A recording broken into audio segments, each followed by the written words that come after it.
Hey, good evening all. My name is Zach Riston. This week I examined 3 dissertations on the topic of British and U.S. relations during the interwar period between World War I and World War II. The dissertations span 30 years, with the most recent dating from 2019 and the oldest from 1986.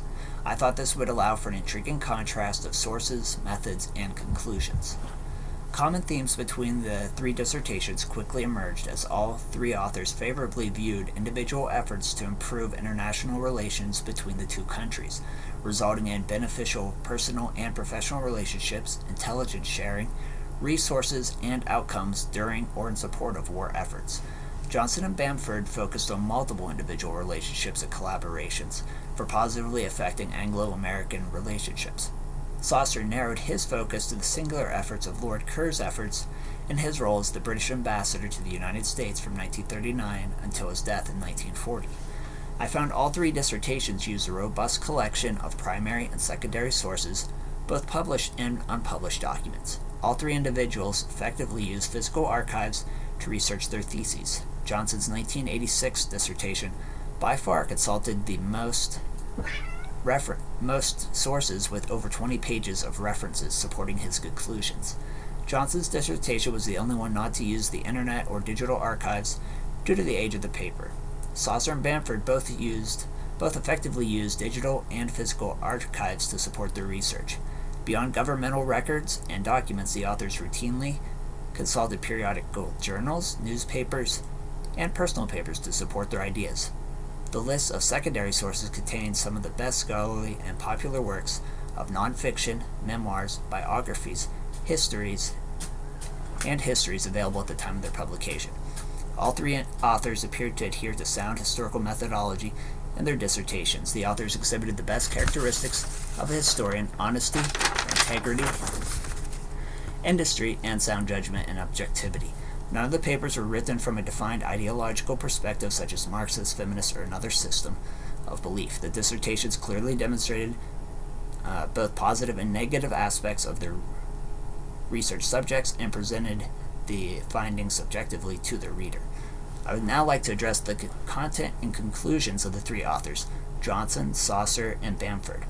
I will also address some specific aspects of the author's sources and methodologies. Johnson's sources focused on governmental and military documents from the United States and UK, especially primary sources related to major conferences.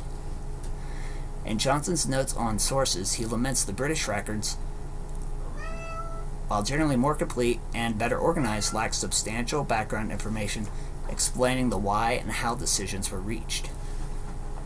The best British sources, in his opinion, were the records of British Joint Staff Mission. Johnson also found 3 invaluable U.S. archives: the National Archive, Operational Naval Archives, and the U.S. Military History Institute, which is now the Center for Military History. Johnson's content provides the reader with 40 years' worth of evidence describing the relationship between the 2 nations. The beginning stage is the longest, covered from approximately the end of World War I through 2039. The middle stage is the countries warmed up to each other from 1938 to 1940, and he identified the 3rd stage of the relationship as the most highly effective from 1940 to 41. Johnson's conclusion is that early and formal collaboration was largely responsible for the military success of the wartime coalition. He credits staff planners' coordination and collaboration as essential to the success and the later relationship. He states prior to 1938, the collaboration was virtually nil. The great success of the developing relationship from 1939 to 1941 was the development of the grand strategy to defeat the Axis powers. Bamford's dissertation from 2019 argues against that conclusion, that collaboration was virtually nil prior to 1938. Bamford's focus emphasizes the value of liaison officers, military attachés, and the personal relationships formed from and during World War I through until the end of the interwar period.